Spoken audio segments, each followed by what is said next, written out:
எல்லாருக்கும் வணக்கம். நான் தான் உங்க விமல் வர்மன் பேசுறேன். 2026 சட்டமன்ற தேர்தலில் அதிமுக கூட்டணி சார்பாக வன்னியர்களுக்கு கொடுத்திருக்கிற சீட்டுகளுடைய எண்ணிக்கை 43. அதே திமுக தரப்புல இருந்து எத்தனை சீட்டுகள் வன்னியர்களுக்கு கொடுத்துருக்காங்க, அதாவது திமுக தானே வன்னியர்களுக்கு நிறைய நொட்டுது அப்படின்னு சொல்லிட்டு பலர் பேசிட்டு திரியிறான்.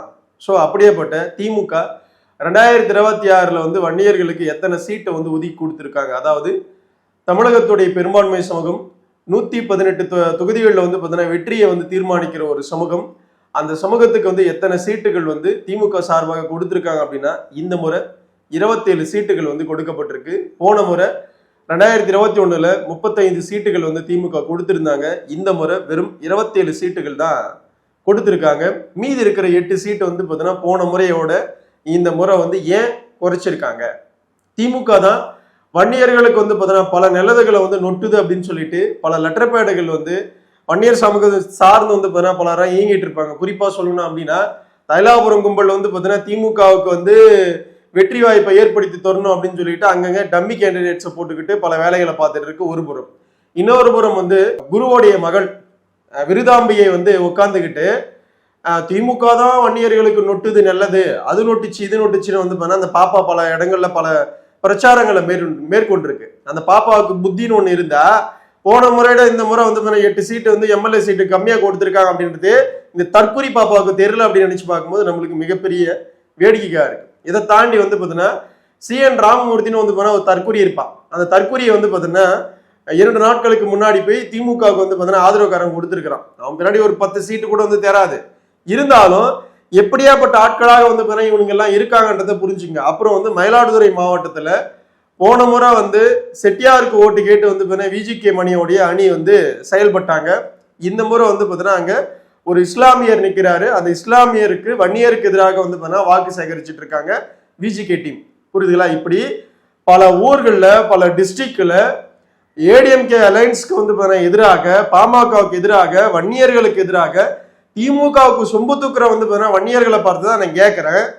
போன முறை 35 சீட்டு திமுக கொடுத்திருந்த நிலையில இந்த முறை 27 சீட்டு தான் கொடுத்திருக்காங்க. அப்படின்னா அப்ப வன்னியர்களுக்கு என்ன நல்லதை நொட்டுது திமுக? வன்னியர்களுக்கு 10.5% கொடுக்க துப்பு இல்லை. வன்னியர்களுக்கு சட்டமன்ற தேர்தலில் நல்ல நல்ல விஷயங்களை முன்னெடுக்க துப்பு கிடையாது. பெரும்பான்மை சமூகத்துக்கிட்ட ஓட்டு மட்டும் வேணும் அப்படின்னு நாக்க தொங்க போட்டுக்கிட்டு பேச தெரியுது திமுக காரணங்களுக்கு. ஆனா வன்னியர்களுக்கான பிரதித்துவம் கொடுக்கப்பட்டிருக்கா அப்படின்னு கேட்டா ஒண்ணுமே கொடுக்கல, ஒண்ணுமே செய்யல. வெறும் 27 சீட்டுகள் கொடுத்திருக்காங்க. அப்படின்னா அப்ப வன்னியர்கள் நாமெல்லாம் எப்படி சிந்திக்கிறோம்?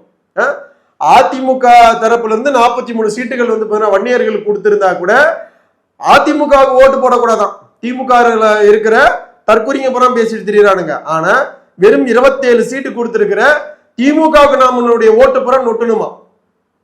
எப்படி இருக்கு? ஏன்னா வன்னியர் பெல்ட்டுகள்ல அதிகப்படியாக தெலுங்கு சமுதாயத்துக்கு கொடுத்து வச்சிருக்கு திமுக.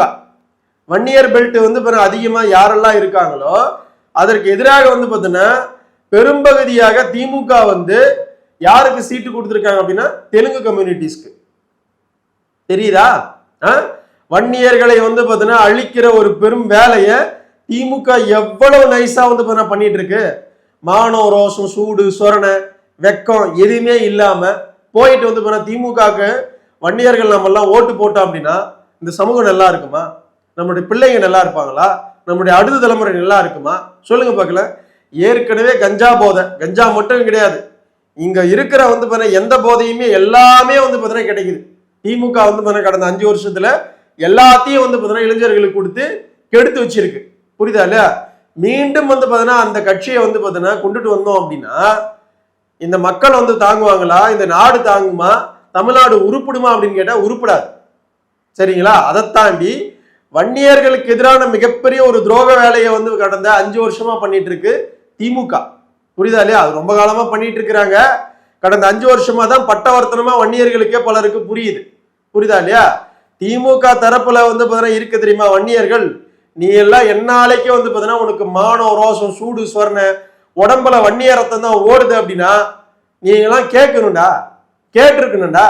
எப்படா எங்களுக்கு சீட்டு கம்மியாகுது அப்படின்னு கேட்கணும்டா.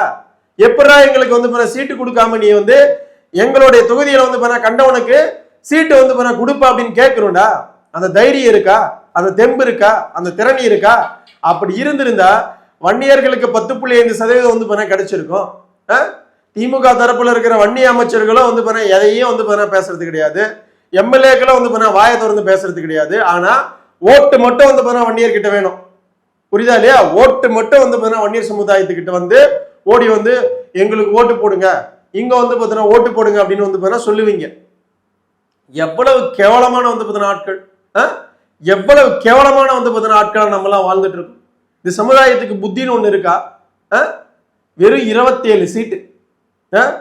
இங்க இருக்கிற மைனாரிட்டி ஜாதிக்கெல்லாம் வந்து அதிகமா வந்து சீட்டு கொடுக்கப்பட்டிருக்கு. தமிழகத்துல மைனாரிட்டி ஜாதிகளா வந்து இருக்கிற பலருக்கு வந்து பணம் வச்சிருக்காங்க அப்படின்ற ஒரே ஒரு காரணத்துக்காக அந்தந்த சமுதாயத்துக்கு வந்து சீட்டு கொடுக்கப்பட்டிருக்கு. ஆனா வன்னியர்களுக்கு கொடுக்கல. ஏன்னா வன்னியர்களை பொறுத்த வரைக்கும் அவன் ஓட்டு போறதுக்கு மட்டும் தான் லாய்க்கு. அவன் என்ன வந்து காரியே வந்து மூஞ்சி நாம வந்து துப்புனாலும் அவன் ஓட்டு போட்டுருவான் அப்படின்ற எண்ணம் தான் திமுகவுக்கு 2026 வந்து தோணி இருக்கு. புரியுதா இல்லையா? வன்னியர்களுக்கு புத்தின்னு ஒண்ணு இருந்தா, மானம்னு ஒண்ணு இருந்தா, சூடுன்னு ஒண்ணு இருந்தா, சொரணன்னு ஒண்ணு இருந்தா, மீண்டும் மீண்டும் சொல்றேன், திமுகவுக்கு வாக்களிக்க கூடாது. புரியுதா? திமுகவிலே இருந்தவனா கூட இருந்துட்டு போ.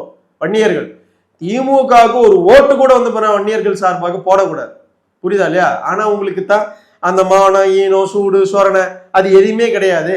நீங்க தான் வந்து அடிமையா மாறிட்டீங்களே, திமுக அடிமைகளாக வந்து வாழ்ந்துட்டு இருக்கீங்களே. அப்படி திமுக அடிமைகளா வாழ்ந்துட்டு இருக்கும்போது உங்களுக்கு வந்து எப்படி தெரியும் நம்மளுக்கு சீட்டு கம்மியா கொடுத்து வச்சிருக்கான், நமக்கு வந்து இவ்வளவு நல்லது செய்யல, வன்னியர்களுக்கு வந்து 10.5% கொடுக்கல, எதுவுமே பண்ணல, வந்து எதுவுமே செய்யல அப்படின்னு இந்த அடிமைகளுக்கு தான் வந்து தோண மாட்டேங்குது. திமுக வன்னி அடிமைகளுக்கு, அந்த அடிமைகளுக்கு அது தோணிச்சுன்னா இப்படியாப்பட்ட வந்து அரசியல் விஷயங்கள் நடந்திருக்குமா, நடக்குமா, செய்வாங்களா? பயப்படுவாங்க. வன்னியர்களை பார்த்து எந்த பயமும் வந்து திமுக அடிமைகளுக்கு கிடையாது, திமுக காரணங்களுக்கும் கிடையாது. திமுக அடிமைனா வந்து வன்னியர் சார்பாக திமுக நிக்கிறாங்க அவனை சொல்றேன் நான். அவனுங்களுக்கு எந்த பயம்? ஓட்டு போட்டுருவானுங்க அவனுங்க.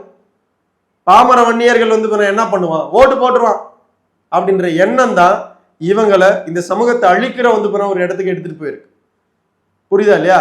புத்தியோட இருந்துக்குங்க, அவ்வளவுதான் சொல்ல முடியும். 2026 சட்டமன்ற தேர்தல் ரொம்ப காலம் ஒன்றும் பெரிய விஷயம், இன்னும் 12 நாள் தான் இருக்கு. இந்த 12 நாட்கள்ல வந்து வன்னியர்களுக்கு புத்தின்னு ஒண்ணு வரல அப்படின்னா ஒண்ணுமே பண்றதுக்கு இல்லை, அவ்வளவுதான் சொல்ல முடியும். வெறும் 27 சீட்டுகள் வந்து கொடுத்துருக்கு திமுக. போன முறையோட வந்து ரொம்ப கம்மி. அப்ப அந்த போன முறையோட வந்து இந்த முறை கம்மினா அப்ப எவ்வளவு வந்து நேக்காக வந்து திமுக வன்னியர்கள் கிட்ட வந்து எலெக்ஷன் கேம்பெயினோ வன்னியர்களுக்கு எதிராக வந்து வேலையை பார்க்குதுன்றத வன்னியர்கள் புரிஞ்சுக்காம அந்த கும்பலுக்கு வாக்கு செலுத்துறோம் அப்படின்னா என்ன சொல்ல முடியும்? ஒன்னும் சொல்றதுக்கு. நன்றி, வணக்கம், வாழ்க வளர்க வன்னிய பெருங்குளம், வாழ்க வளர்க. வன்னியகுல சத்திரிய சமூகத்தின் பண்பாடும் கலாச்சாரமும் வரலாறும் மற்றும் வன்னியகுல சத்திரிய சமூகத்துடைய சத்திரிய தினமும் மேலும் அடுத்தொரு நல்ல காணொலியில் உங்களை நான் சந்திக்கிறேன். சுத்தமான பள்ளி பையன்